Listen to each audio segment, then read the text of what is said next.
Good morning and welcome to the Foggy Dew. This is Colin. Well, gang, I had a couple hours, so I wanted to go ahead and get a show out this week. And I guess the best place for me to start is in the state of Indiana. And hopefully you all saw this the other night. There was massive news that came out of the state of Indiana. To just set the table here, Indiana is a red state. And to be completely transparent, I hate the thought completely that we have red states and blue states. As a person that grew up in the 80s, 90s, etc., it just really pains me to see that. But guess what? That's where we are. We have red states and blue states. Indiana happens to be a red state. Ruby red.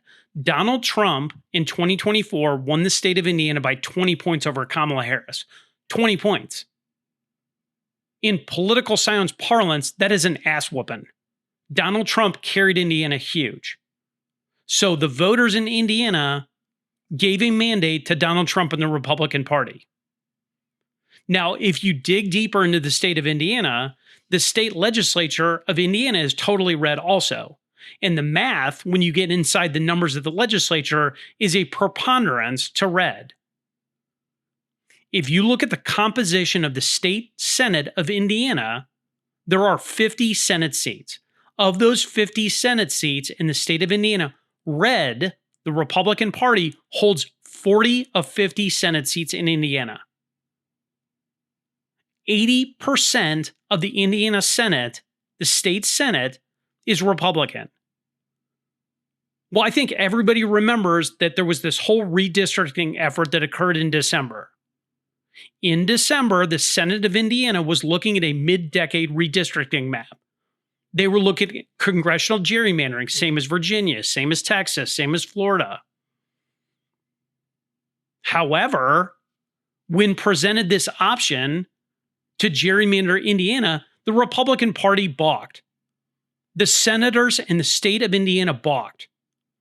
You had 21 rhino state senators joining Democrats in Indiana. 21 defections.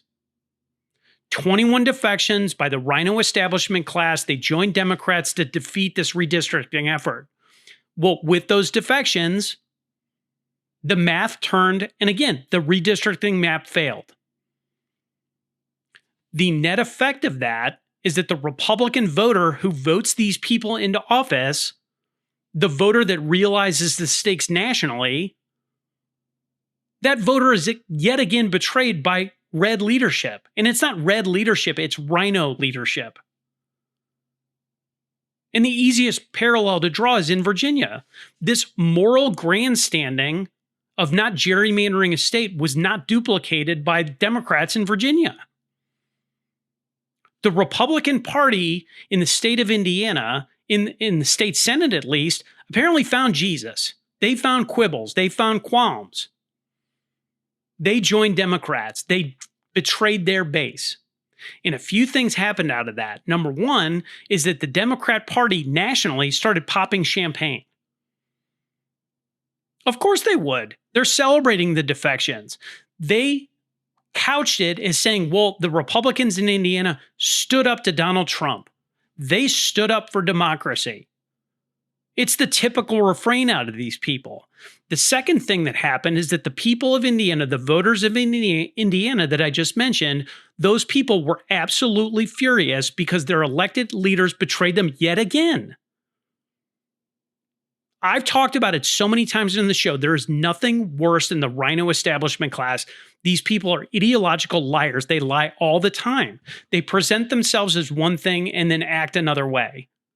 They get into office and betray the voter again and again and again.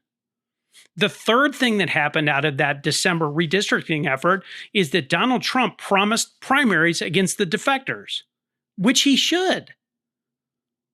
Well, unfortunately for everybody listening to this, we are in a political war. We're in a political war. So here's Donald Trump promising primaries on these rhino defectors. Well, guess what? Tuesday night, the primary challenges occurred. And good news for everybody that cares about Republicanism, the rhinos lost. The establishment lost. 7 of the 8 defectors that were up for election were primaried out. And great, the bums got voted out. Now, again, to be totally clear, I just kind of alluded to this a minute ago. I don't like any of this redistricting stuff. I don't want anybody to become a political minority. I don't think that's fair. I don't think it's right. I don't like Virginia doing it. I don't like Florida doing it. I don't like Indiana doing it. I don't want voters silenced. I don't want political disenfranchisement. But that said, that's where we are. That's escalation politics 101. You got to play to win now. That's where we are. And I guess coming away from this, and again, backing away from the personal revulsion I have of this entire situation, I just had a few observations about it. The first thing that jumped off the page to me is a lot of these rhinos that have infested the state Senate of Indiana have been there for 20 years. 20 years. And over a 20-year period, it's not the redistricting thing that killed these folks. It's the death by 1,000 cuts. They have slowly been betraying the voters for 20 years. These are Mike Pence rhinos. These are establishment rhinos. Mike Pence is the Pied Piper in Indiana, and all these rhinos take their cues off him. So you've had 20 years of rhino weakness in Indiana, a ruby red state where the voters are preponderance red. Rhino betrayal, rhino backstabbing, 20 years of ideological lying.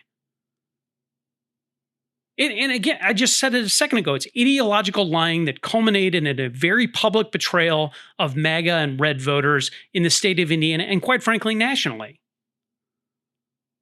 Well, you might be curious, who are these people? Well, one of these rhinos was a guy named Travis Holdman.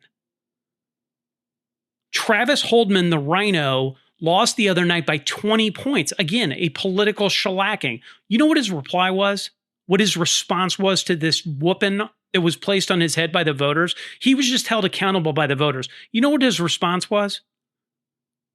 His response, by being held accountable by the same voters he betrayed, was, quote, "Revenge and retribution is not a Christian value," end quote. Revenge and retribution is not a Christian value. Bro, get lost. Not only get lost, go away forever.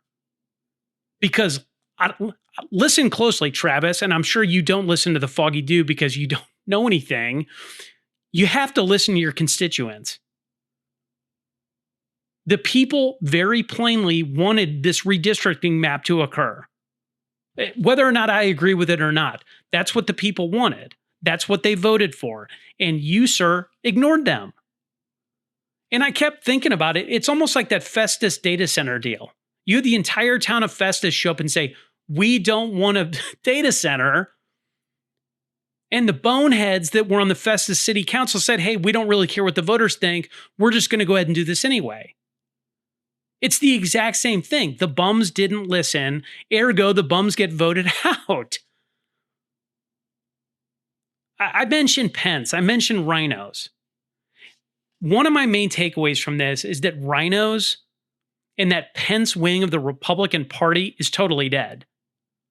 Totally dead. It's dead and buried. And I guess it's MAGA or else. That's the message that should be sent to the political establishment. Because rhinos, and again, I'm using these terms because I don't know another way to describe it. Rhinos just want to be lovable losers. They want to be professional opposition to the ruling class. They're professional snakes.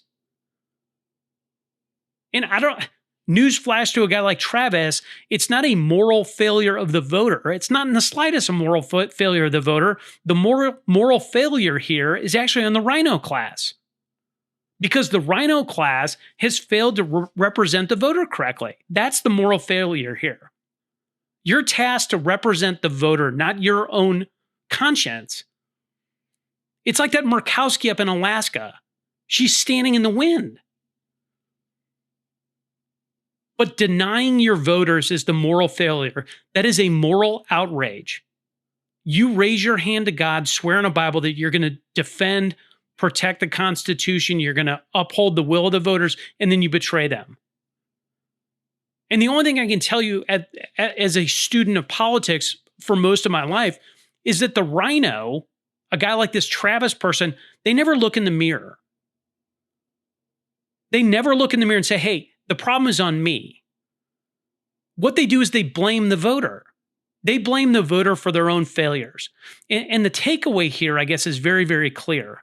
You got to listen to the base. And the base, I guess, is MAGA. MAGA, or whatever you want to call it. You could call it America First, MAGA. Really, it's a populist right movement, awake right. And in that America First, MAGA, populist right, whatever you want to call it, whatever this new vein of politics is in the Republican Party, there is absolutely no space, there is no lane for a Mike Pence, Mitt Romney, or a Bush. My takeaway from this entire debacle in the state of Indiana and the culmination of this week is that the establishment class politically is finished, which begs the question, did John Thune watch what happened? Is John Thune listening? Is a person like Mike Johnson listening? Tom Tillis? Is anybody at the RNC listening? These rhino hacks led by John Thune have the SAVE Act on ice. 95% of red voters want this. John Thune is doing exactly what the Festus data center people did. John Thune is doing exactly what these 21 defectors in the Indiana State Senate did. He's doing the exact same thing. He's ignoring the voter. And I guess as some kind of dopey person in Missouri, my opinion is that John Thune and Mike Johnson should listen to the voter. And I just mentioned the RNC. The RNC should be listening also. Because the Republican Party writ large is going to lose if they keep ignoring the base like this. The SAVE Act is the perfect encapsulation of them ignoring the voter. Because if these people in the establishment class don't do what the voters want, why would we continue voting for them? It's like Lucy in the football. You keep pulling the rug out from under the voter. Why would I continue to support that? At a certain point, I'm not getting what I want out of this. Why would I vote at all? And then you're just going to hemorrhage voters. It would be like rolling out like a Jeb Bush or like a Ted Cruz, some other milquetoast rhino in 2028. The base isn't interested in that anymore. The base is not interested in this go along to get along attitude anymore. That is my main takeaway here. The base wants fighters. Fighters, not a Ted Cruz, not a Jeb Bush, not an Indiana state senator. They want fighters. They don't want appeasers. We're not playing patty cake anymore. The only thing I can tell, again, lens of COVID, if we didn't have real fighters emerge in COVID, we would still be in masks. We might be on our 15th booster for all I know. The only thing I can tell you, the people, and I mean the people of the United States, and it's not red voters, it's not blue voters, the people are awake and speaking. They're looking at the government class establishment on both sides. They're looking at what's going on and they're tired of it. They don't want the status quo, and these Republicans still have not figured that out. And the thing that I would tell you is to put this in the context of Donald Trump, this is not about Donald Trump. Donald Trump happened to be the vessel in 2024. He was the instrument of the people's ire. The base wants more. Donald Trump is it's like dipping his toe in the water. The base wants mass deportations. The base wants the border closed. The base wants aggressive prosecution of the people that did Russiagate, of COVID. They want much, much more serious stuff than what Donald Trump is providing. This second place John Thune mentality is not going to cut it anymore. Indiana rhinos just found this out. And I guess we will see who listened. We will see who listens. So these are warning signs to anybody in the political establishment. You need to be paying attention to what's going on here and ignore it at your own peril. But the parallels here are unmistakable and the outcomes are also obvious.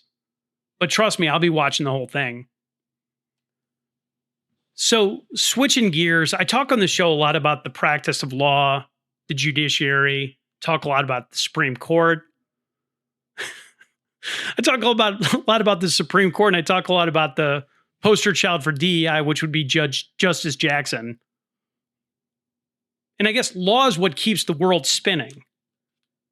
And the political divide, and it's obvious from things like Indiana, the political divide in the country colors law.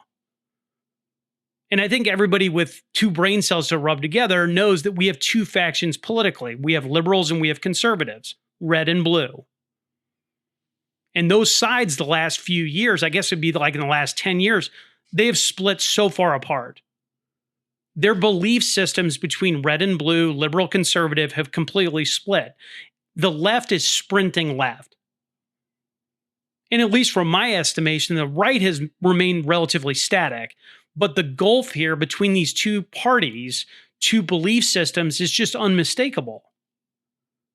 And really, not only is the gulf unmistakable, it really is a chasm.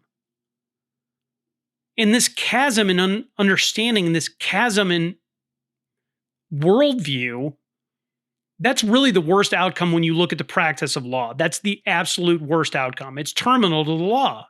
You cannot have this massive divide like this when you're looking at law.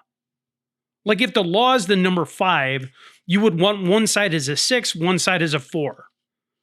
You've got a situation now with the political situation in the United States of America. You have like the law is a 5, you've got one group at 1 and you've got the other at 10.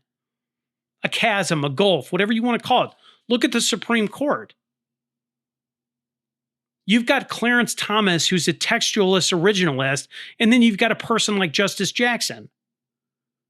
Justice Jackson's like left of Pol Pot. I guess Stalin thinks she's a little much. But again, it's not just the Supreme Court. This bifurcated legal system is infected all levels. It's infected municipalities, cities, states. It's infected every layer of the judiciary, this chasm in law, this chasm in perspective. Every layer, everywhere. And to be fair, as a person that understands the danger of that, it's very, very scary.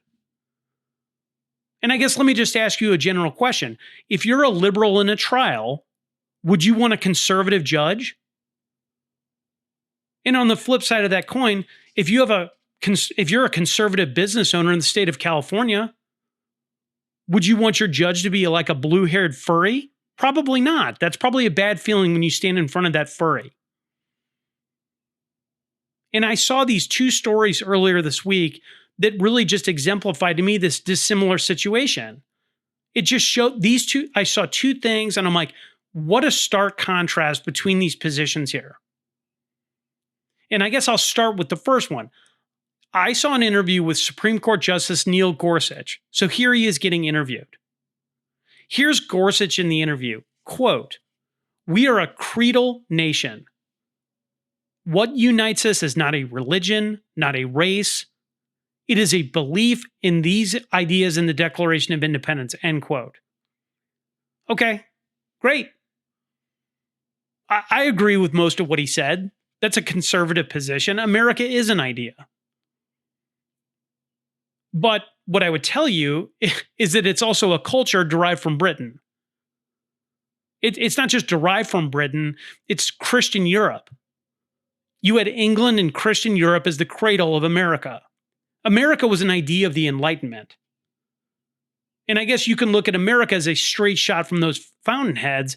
And this idea of a creed, America being a creedal nation, isn't really my favorite.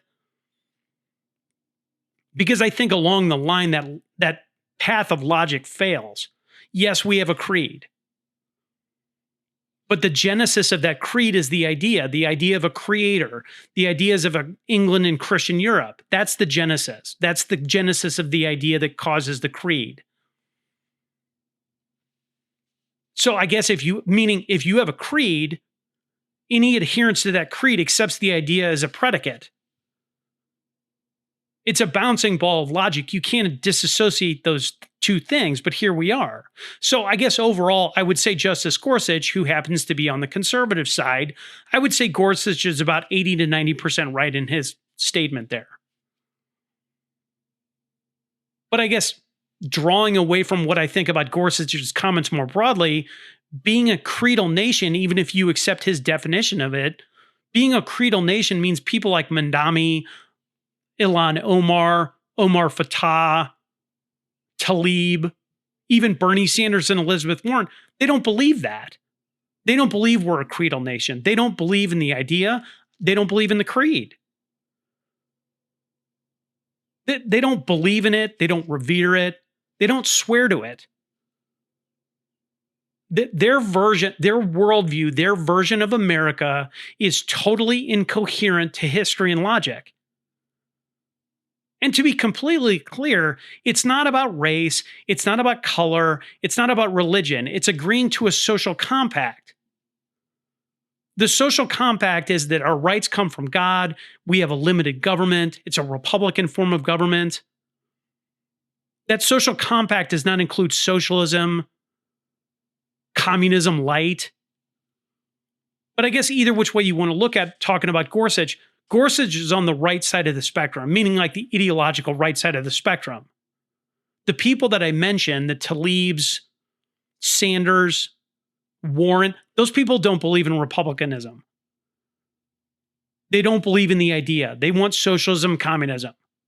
And what they're doing is they're working to subvert the predicate. Judges do that also. And that's the real problem. Judges in the law do this also.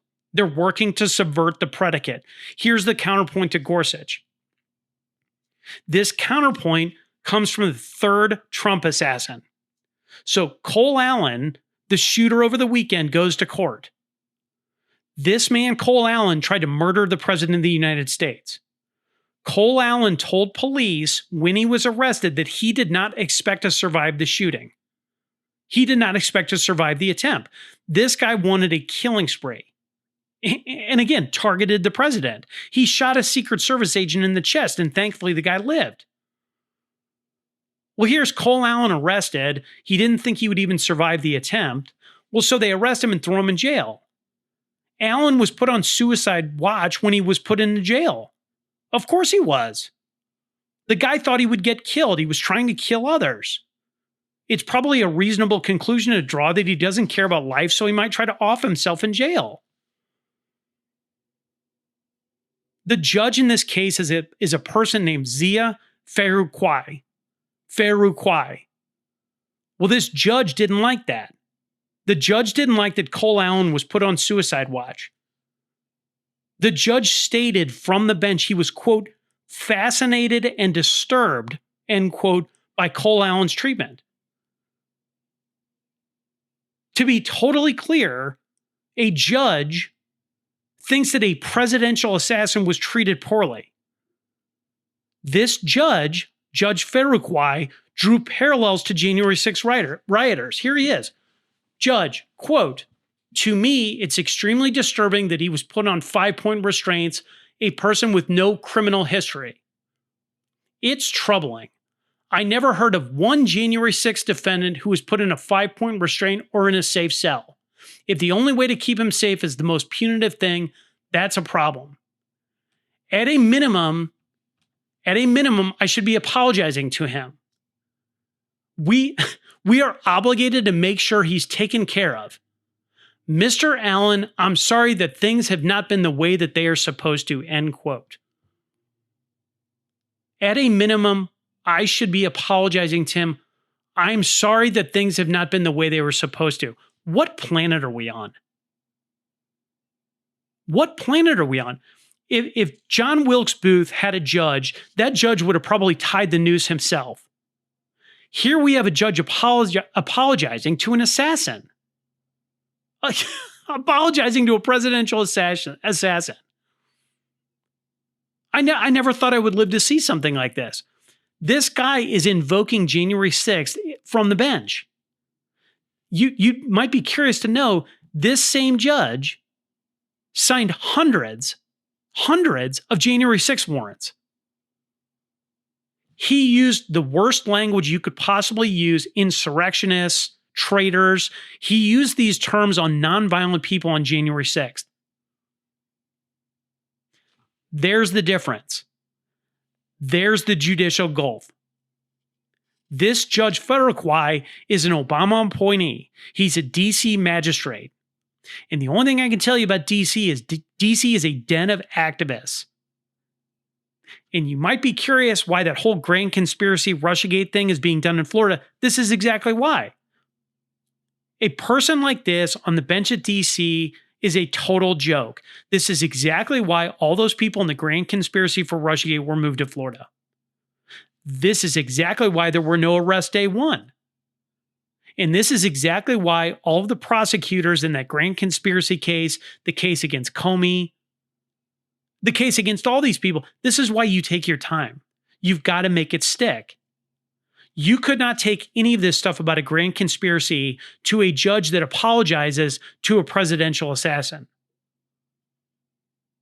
And I would just ask you a thought experiment. If you're like, hey, this just seems kind of crazy, everybody's equal before the law.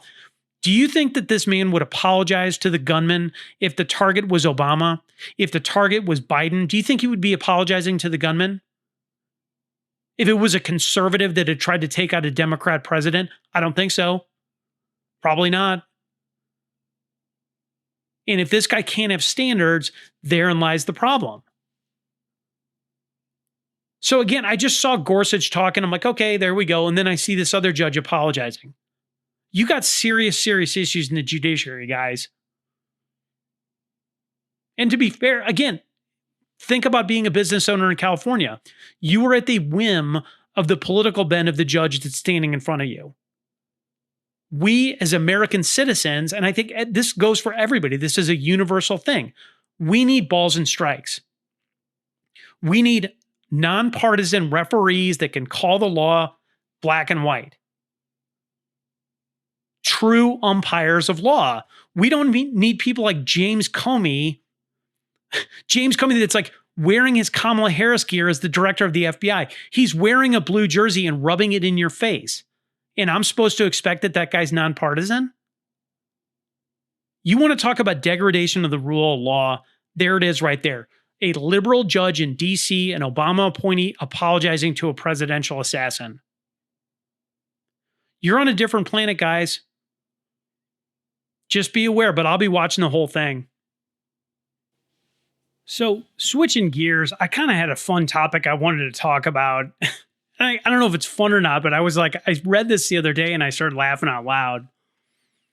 So I guess the best place to start is that there are always like rankings in music. And I guess maybe not rankings, but you like have water cooler discussions, like who's the best drummer, who's the best singer, who's the best guitarist. Well, Rolling Stone, which used to be like some kind of publication of note, Rolling Stone used to rank all of these categories. So Rolling Stone was ranking these categories and be like, okay, start your debate, right? It's kind of a fun way to generate topics like for discussion. And it's interesting to me because as a person that's a Gen Xer, like Rolling Stone at one point was like viewed as important in music. And to be fair, I always paid attention to that list coming out of Rolling Stone because it's just interesting. I'm a huge fan of music. Like look at like best drummers. You have people like Neil Peart, John Bonham, he's Ginger Baker, Keith Moon. It's like a Mount Rushmore deal. You talk about it in sports, like who's the best hitter, who's the best base stealer, whatever, right? So in sports, though, you can look at statistics, but then you got like who's the best quarterback or whatever it is, right? Music's no different. It's the Mount Rushmore. It's Led Zeppelin. It's Cream. It's The Who. It's not just drummers. It's like guitarists. You're like, if you were like, hey, who are the best guitarists? You'd be like, okay, it's like Chuck Berry, Slash, Jimmy Page, Hendrix, Santana, B.B. King, Eric Clapton. Well, if you look at all these rankings for like bands and music, the guitarist is always the more elevated position. Like guitar is obviously better than drummer because guitar usually fronts a band. And I don't really care what ranking you're looking at. Jimi Hendrix has kind of this like magic aura. He only played like 3 years. He played upside down. Jimi Hendrix in music was like a supernova talent. And I think he normally gets ranked number one for a lot of different reasons, deservedly so. Hendrix was absolutely unbelievable. But before Jimi Hendrix, there was always Eric Clapton. And if you look at any ranking ever, Eric Clapton was always near the top. And if you look at Clapton's musical career, this guy fronted the Yardbirds, he fronted Cream, Blind Faith, Derek and the Dominoes. I mean, Eric Clapton really was the spark of the British rock movement if you go back into musical history. He was the best until Hendrix. Eric Clapton was always the best until and Clapton even said that. But you could go back before Hendrix exploded on the scene. Clapton is God was always the phrase. Well, if you look at Eric Clapton, and really that's what this rant is about. So here's Eric Clapton. Eric Clapton was ranked number 2 on Rolling Stone's top 50 of all time. Time magazine has Clapton as top 10. Gibson, the guitar company, has Clapton ranked 4th. And again, I don't really care about Rolling Stone or Gibson or Time or whatever. By any objective measure in music history, Eric Clapton is in the top 10, probably in the top 5, at a bare minimum. Top 5 is totally reasonable for Eric Clapton. Why am I talking about this? Well, Rolling Stone released a new top 100 list for guitarists recently, and I was looking at it. So here's a new top 100 for guitarists. And I'm just going to go through the top 10 of this new list that Rolling Stone came out with. Here's the list of the top 10, this new list. 1, Hendrix. 2, Chuck Berry. 3, Jimmy Page. 4, Eddie Van Halen. 5, Jeff Beck. 6, Sister Rosetta Thorpe. 7, Nile Rodgers. 8, B.B. King. 9, Joni Mitchell. 10, Dwayne Allman. And I thought there's 11, just for fun, is Santana. Clapton's nowhere to be found. You had Joni Mitchell at 9. Like, 2 of those people don't even know who they are. And Joni Mitchell, I mean, what are you talking? But the aside to all this is I didn't hear Clapton in the top 10. Are you interested to hear where Eric Clapton is in this ranking? Because I sure was. 35th. Rolling Stone is now saying that Eric Clapton is now the 35th best guitarist of all time.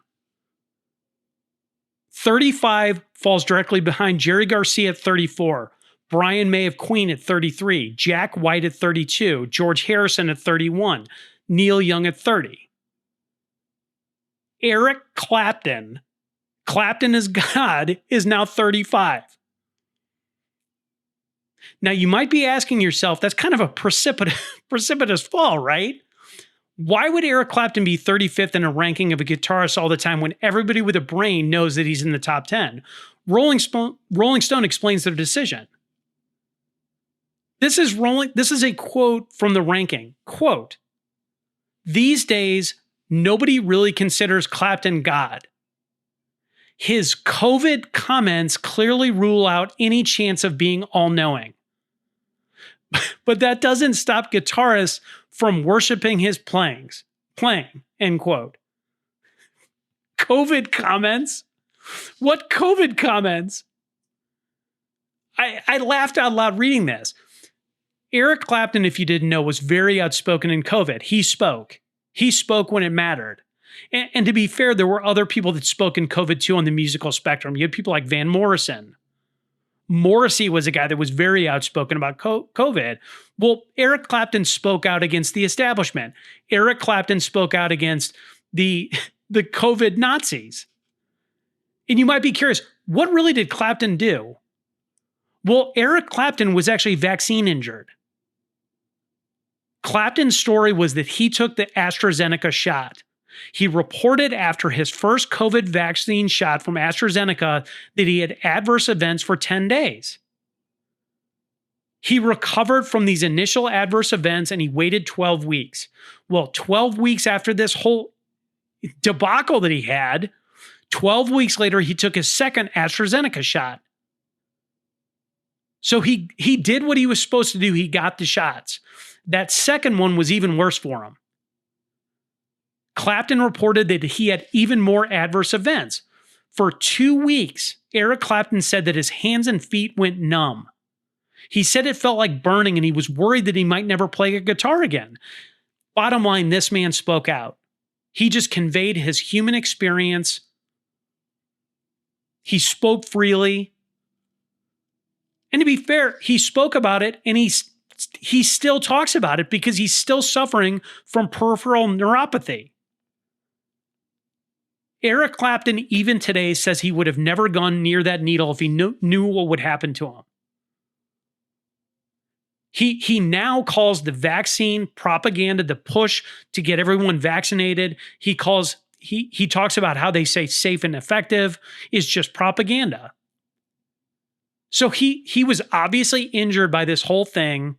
He did what he was supposed to do. He got hurt for it and made the mistake of speaking out. Rolling Stone's a joke. Rolling Stone is a woke joke. Rolling Stone was founded in the 60s and it was a force against the establishment.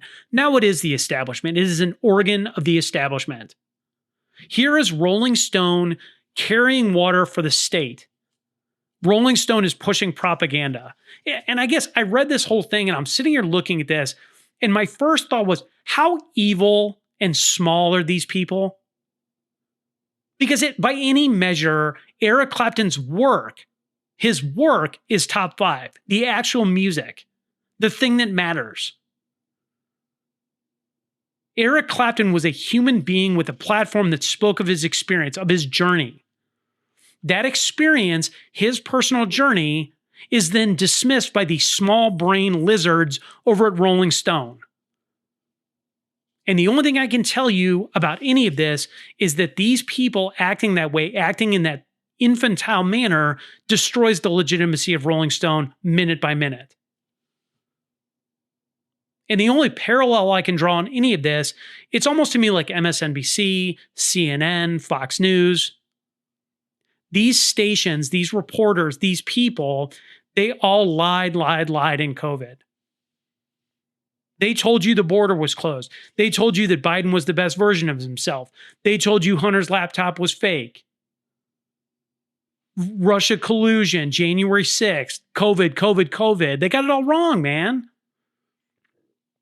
The establishment and the mouthpieces of the establishment were all wrong all the time, and we all watched it in real time. And I guess trust, when lost, can never be gotten back. And it's not just MSNBC, Fox News, CNN, it's Rolling Stone too. Eric Clapton not top 10, fake news. Fake news, man. And it's interesting, they did this with a guy named Oliver Anthony as well. Oliver Anthony was that hillbilly. Oliver Anthony was this hillbilly that came out of absolutely nowhere in 2024. He came out with a song called Rich Men North of Richmond. It's probably the best political anthem I've heard in probably 40 years. But this song by Oliver Anthony, Rich Men North of Richmond, went totally viral. I got like 10 texts on it when it came out. That Rich Man song by Oliver Anthony was an anti-establishment ballad. It was a middle finger to the political class. Rolling Stone panned it. They didn't like it. They didn't like an anti-establishment rag or dirge. This is the same publication that celebrated a guy like Bob Dylan, lauded Joni Mitchell. They've inverted themselves. They've totally missed the mark. They've spent so long as the counterculture that they become mainstream. Yeah, and you know what's interesting? I think about all this stuff now. You know who's ahead of Eric Clapton in this ranking, this new ranking? Tom Morello. Tom Morello was the guitarist for Rage Against the Machine. Tom Morello is absolutely awful. And no surprise, a place like Rolling Stone likes him a lot. Morello and Rage Against the Machine are perfect for Rolling Stone. Rage Against the Machine, the most anti-establishment band that ever was, helped the machine in COVID. They facilitated the machine. They greased the gears of the machine in COVID. They wanted state-forced vaccinations on people in COVID. The Rage Against the Machine required vaccine passports at concerts. Show your papers. I mean, Rage Against the Machine wants the people to show their papers. It's just a massive con. And I guess Rage Against the Machine, Rolling Stone, they're just more flotsam and jetsam of the COVID debacle. And to be fair, I look at people like Bruce Springsteen, John Mellencamp. It's hard for me to even listen to these guys. Pearl Jam's a great example. Pearl Jam was like the band of my youth. I grew up, like in the 90s, Pearl Jam was dropping album after album after album. Pearl Jam albums were just filled with teenage angst about the establishment fighting back. One of their songs, Not For You, it's like this totally rebellious song against the establishment. And here they are the establishment. It's just a heel turn of the people that you think are writing songs that are written for people's id. Anyway, I just think the whole thing's fascinating, but Eric Clapton ranked 35th best guitarist by Rolling Stone, the absolute political rag hacks. Unbelievable. Okay, guys, I'll go ahead and wrap the show up. If you like the show, please go ahead and tell a friend about it. If you would, please follow us on Spotify. You can also follow us on Instagram at Foggy Dew Daily. If you have questions for the show, please go ahead and email us at foggydew95@gmail.com. But in the meantime, I'd ask you to say a prayer, ask questions, and stay vigilant. This is the Foggy Dew, signing off.